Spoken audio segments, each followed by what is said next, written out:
الشیطان الرجیم بسم اللہ الرحمن الرحیم۔ ہماری گفتگو احکام الاموات کے بارے میں۔ احکام الاموات میں سے ہم کتنے حکم پڑھ چکے؟ دو، ایک احتضار اور دوسرا جو ہے وہ غسل۔ ٹھیک ہے، آج ہم تیسرا پڑھیں گے جو بالکل آسان ہے، اس میں کوئی پیچیدگی نہیں ہے کہ میت کو کفن دینے کے لیے کتنے کپڑے چاہیے۔ فرماتے ہیں کفن کے کچھ ٹکڑے واجب ہیں، کچھ مستحب۔ واجب 3 ٹکڑے ہیں۔ واجب کتنے ٹکڑے ہیں؟ 3۔ ایک دھوتی، ایک قمیص اور ایک بڑی چادر۔ یہ جو ہے کیا ہے وہ واجبات میں آ جاتے ہیں۔ البتہ مستحبات میں ران پیچ، یہ مستحب ہے۔ ران پیچ کیسے ہے؟ ایک کپڑا ہے جس کو بیچ سے چیرتے ہیں، وہ کمر میں باندھ کے پھر اس کے ہر ایک پہلو کو رانوں کے کو لپیٹ دیتے ہیں تاکہ میت محفوظ رہے، کہیں اس کی جو کیا ہے جناب کوئی جسم ظاہر نہ ہو۔ اس کے بعد مرد کے لیے امامہ مستحب ہے۔ امامہ اس طریقے سے باندھیں گے کہ امامہ کا ایک پہلو جو ہے کیا ہے ہم اس کا الٹے طرف والا الٹے کندھے سے ہٹا کے سیدھے والی طرف رکھ دیں گے اور سیدھے والا پھر جو ہے کیا ہے الٹے والے پہ رکھ دیں گے، جیسے انگلش میں ایکس لکھتے ہیں اس طریقے سے۔ عورت کے لیے مکنا یعنی میرے خیال میں اس کو اردو میں بھی شاید مکنا ہی بولتے ہیں، دوپٹہ ہی کہہ لیں، دوپٹہ جیسے وہ نماز میں پہنتے اس طریقے سے باندھیں گے، اور ایک سینہ بند۔ ٹھیک ہے، سینہ بند جو ہے کیا ہے وہ عورت کے سینے پر چھاتی پر جو ہے کیا ہے کپڑا ہے وہ باندھ کے پیچھے سے گرہ لگا دیتے ہیں۔ ٹھیک، تو یہ ہے جناب کفن۔ البتہ پھر کچھ اور بھی مستحب چیزیں ہیں کہ جناب کوئی گیلی لکڑی ہو، خاص طور پر کھجور کی ہو یا بیری کی ہو، اس پہ کلمہ شہادتین لکھا جاتا ہے۔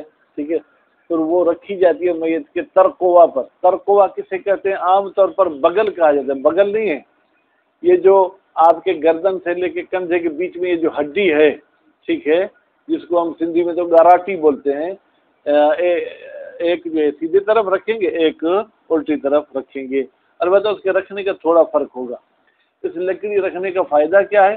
فرماتے ہیں کہ جب تک یہ گیلی رہے گی، کیونکہ آپ درخت سے جب کاٹیں گے تو یہ خشک تو نہیں ہوتی نا، ٹھیک ہے، جب تک یہ گیلی رہے گی، آلی رہندی، تب تک عذاب قبر سے میت محفوظ رہے گا۔ بسم اللہ الرحمن الرحیم۔ الثالث الکفن۔ جناب احکام میت میں سے تیسرا حکم جو ہے کیا کفن کے بارے میں ہے۔ والواجب من الکفن، من ہو کی ضمیر کہاں جائے گی؟ کفن کی طرف۔ کفن میں سے واجب ثلاثۃ اثواب، 3 کپڑے ہیں۔ مئزر، مئزر کو کیسے کر کے پڑھیں؟ بکسر المیم، میم کو کسرہ دیں، معذر بھی نہیں کرنا، معذر بھی نہیں، ٹھیک ہے۔ ثم الحمزۃ الساکنہ، پھر میم کے بعد جو حمزہ ہے وہ ساکن ہے۔ میں بھی نہیں پڑھیں گے، میں بھی نہیں پڑھیں گے، ٹھیک ہے۔ یسترو، یہ میزر ہوتا کیا ہے؟ کہتے ہیں اس سے ڈھانپا جاتا ہے، چھپایا جاتا ہے، ما بین سرۃ و رکبت، انسان کے ناف سے لے کے گھٹن تک کا بیچ والا حصہ، جسے ہم لنگی کہنا چاہیں تو آپ کہہ سکتے ہیں۔ وہ یستحب، اور مستحب ہے، ان یستر ما بین صدر المیت و قدم المیت، یہ کپڑا اتنا چوڑا ہونا چاہیے کہ میت کے سینے سے لے کے میت کے پاؤں تک اس کے جسم کو چھپا لے۔ وہ قمیصن، اور دوسری چیز یہ کیا ہے وہ قمیص ہے۔ یسلو، وہ قمیص پہنچنی چاہیے الی نصف ساق، آدھی پنڈلی تک۔ بیٹا تقریباً جتنی ہماری پاکستانی قمیصیں ہم پہن رہے ہیں نا، اس سے کوئی 2-2.5 انچ لمبی ہونی چاہیے، کیونکہ ہماری گھٹنے تک آتی ہے، گھٹنے سے کچھ نیچے تک جو ہے وہ آنی چاہیے۔ وہ الی القدم افضل، البتہ اگر یہ جو ہے کیا ہے جناب پنڈلی سے نیچے قدم تک قمیص آ جائے، جیسے عربی قمیص پہنتے ہیں جبہ، اس طریقے کی ہو تو وہ افضل ہے۔ وہ یجزی مکانہ ثوب ساتر لجمیع البدن علی الاکوا، اور کافی ہے قمیص کی جگہ پر کوئی ایسا کپڑا ہو جو انسان کے جسم کو چھپا دے، پورے بدن کو، یعنی ضروری نہیں اس کو آپ قمیص والی شکل میں بنیں، اگر چادر کی شکل میں بھی وہ دینا چاہتے ہیں اندر سے تو قمیص کی جگہ پر چل جائے گی. ٹھیک ہے جناب. وہ ازارون، اور جو ہے کیا ہے وہ جناب ایک ازار ہے. وہ ازار کیا ہوتا ہے؟ بکسر الحمزہ، حمزے کو کسرے کے ساتھ پڑھیں. وہ ثوب شامل لجمیع البدن، جس کو ہم چادر کہتے ہیں. یہ ایک ایسا کپڑا ہوتا ہے جو شامل ہوتا ہے پورے بدن کو. وہ یستحب، مشاہد صاحب، اگر انسان کا قد 5 فٹ ہے تو مستحب ہے کہ یہ کپڑا کتنا ہونا چاہیے؟ مثلا 6 فٹ، تاکہ اس کے سر والی طرف بھی کپڑا بڑا ہو جس کو گرہ لگا سکے، پاؤں والی طرف بھی تھوڑا بڑا ہو تاکہ اس کو گرہ لگائی جا سکے. اور اس کا دوسرا فائدہ جو دنیاوی حوالے سے دیکھا جاتا ہے، اس سے میت کو قبر اتارنے میں بھی آسانی ہوتی ہے، کیونکہ اس گرہ والے اضافی کپڑے میں وہ ہاتھ ڈال کے اس کو قبر میں بھی ڈالتے ہیں. وَيُسْتَحَبُّ زِيَادَةُ الْإِزَارِ، مستحب ہے کہ ازار کچھ زیادہ ہونا چاہیے. اللہ ذالک، اس مقدار سے. یہ مقدار کون سی تھی؟ جو انسان کے قد کے برابر تھی، اس قد کے برابر سے کچھ زیادہ ہونا چاہیے. طولاً، لمبائی میں. بما يمكن شدہ، اتنا لمبا ہو کہ جس کو باندھنا ممکن ہو. من قبل رأسہ ورجلیہ، میت کے سر والی طرف اور میت کے دونوں پاؤں والی طرف. ٹھیک ہے. ارزن، چوڑائی بھی اتنی ہونی چاہیے کہ بھائی دیکھیں، جیسے مثال برگر کو کاغذ میں کیسے لپیٹ کے دیتے، اس طریقے سے ہو کہ اس کو اگر پلٹائیں تو ایک طرف کے اوپر، کپڑے کے اوپر دوسرا طرف بھی آ جائے. بحیث اس طریقے سے چوڑائی ہونی چاہیے کہ یمکن جعل احد جانبیہ، ممکن ہو کہ کپڑے کا ایک طرف، ایک سائیڈ رکھیں، علی الاخر، دوسری سائیڈ پر. وَيُرَاءَ فِي جِنسِهَا، اچھا یہ جو 3 ٹکڑے کپڑے کے ہیں یہ کون سے ہونے چاہیے؟ اللہ کو انہوں نے بند کیا. السلام علیکم. وَيُرَاءَ، مراعات کی جائے گی، یا یوں اس کا ترجمہ کریں کہ مد نظر رکھا جائے گا ان کپڑوں کی جنس میں. بھائی ریشم کے ہونے چاہیے یا کاٹن کے ہونے چاہیے؟ فرماتے ہیں اور مہنگے ہونے چاہیے، سستے ہونے چاہیے. پھر جن سے ہا کی ضمیر جائے گی سلاس کی طرف، یعنی یہ جو 3 ٹکڑے ہیں، القصدو، قصدو یعنی میانہ روی، یعنی نہ بالکل کنجوس ہوں، نہ بالکل جو ہے کیا ہے آپ اسراف کریں. بحسب حال المیت، بھائی یہ کفن جو ہے میت کے مال سے آتا ہے، تو میت کی پوزیشن دیکھیں. 500 روپے ڈیلی کمانے والا ہے، 5000 ڈیلی کمانے والا ہے، 50,000 ڈیلی کمانے والا ہے، تو کمائی کے حساب سے یہ کیا اس کو کفن دیا جائے گا. فلا یجب الاقتصار علی الادون، بس جائز نہیں ہے اکتفا کی جائے علی الادون، پست کپڑے پر، یعنی ایسا کپڑا جس سے اس بیچارے کے جسم کے بال بھی نظر آ رہے ہوں.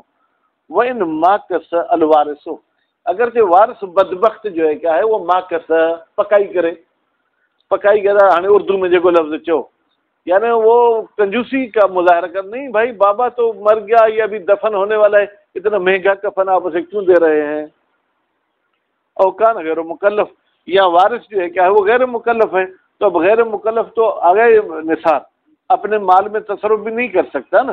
پھر بھی میت کے کفن میں غیر مکلف والی بات کو بھی مد نظر نہیں رکھا جائے گا، بلکہ میت کی مالی پوزیشن کو جو ہے کیا وہ مد نظر رکھا جائے گا. وَيُعْتَبَرْ فِي كُلِّ وَاحِدٍ مِّنْهَا، بیٹا میرے پاس منہما لکھا ہوا ہے، منہما غلط ہے، منہا، یہ منہا کی ضمیر جائے گی سلاس کی طرف، یعنی یہ تینوں کپڑے میں ہونے چاہیے. ٹھیک ہے. کیسے؟ ان یستر البدن، وہ بدن کو چھپائیں، بحیث اس طریقے سے چھپائیں کہ لا یحکا ما تحتہ، ظاہر نہ ہو بدن کا وہ حصہ جو تحت اس کپڑے کے نیچے ہے. اور شرط ہے کونہو کی ضمیر جائے گی کل واحد کی طرف، یعنی ان کپڑوں میں سے ہر ایک ہونا چاہیے من جن سے ما یصلی فیہ رجل، بھائی وہ کپڑا ہونا چاہیے جس میں مرد کی نماز صحیح ہو. مرد کی نماز ریشم میں صحیح نہیں ہوتی تو یہ کفن ریشم کا نہیں ہونا چاہیے. وہ افضلہ، بھائی ایسے تو کالا پیلا سرخ سب چلے گا، ریشم نہیں ہونا چاہیے. لیکن وہ افضلہ کی ضمیر پھر جائے گی کل واحد کی طرف. ان ٹکڑوں میں سے ہر ایک کے لیے افضل کیا ہے؟ القطن الابیض، سفید کاٹن ہونا چاہیے. وہ فی الجلد وجہن، ظاہر جلد ہونا چاہیے. ٹھیک ہے. کہتے ہیں چمڑے کا آپ اسے جو ہے کفن دے سکتے ہیں؟ گائے کی کھال آپ کے پاس پڑی ہوئی تھی، کہتے ہیں وجہن یعنی اس میں بحث ہے، بعض کہتے ہیں کہ چمڑے کا بھی غسل کفن دے سکتے ہیں، بعض کہتے ہیں نہیں دے سکتے ہیں۔ وجہن بالمنع، البتہ منع والی وجہ کو زیادہ اہمیت دی گئی ہے، مال الیہ، اس منع کی طرف مائل ہوئے مصنف صاحب کتاب بیان میں، وقطع بہ فی ذکرہ، اور اسی منع کے بارے میں مصنف صاحب نے کتاب ذکر میں یقین کیا ہے، یعنی قطعاً کہا کہ جلد کے ساتھ آپ نہیں دے سکتے ہو، لعدم فہم الجلد من اطلاق ثوب۔ بھائی میرے، احادیث میں یہ آیا ہے کہ میت کو کفن دینا ہے ثلاثت اسواب، اسواب ثوب کی جمع، کہتے ہیں ثوب کا لفظ جو ہے اس چمڑے کی طرف نہیں جاتا ہے، اس لیے چمڑے کے ساتھ آپ کفن نہیں دے سکتے۔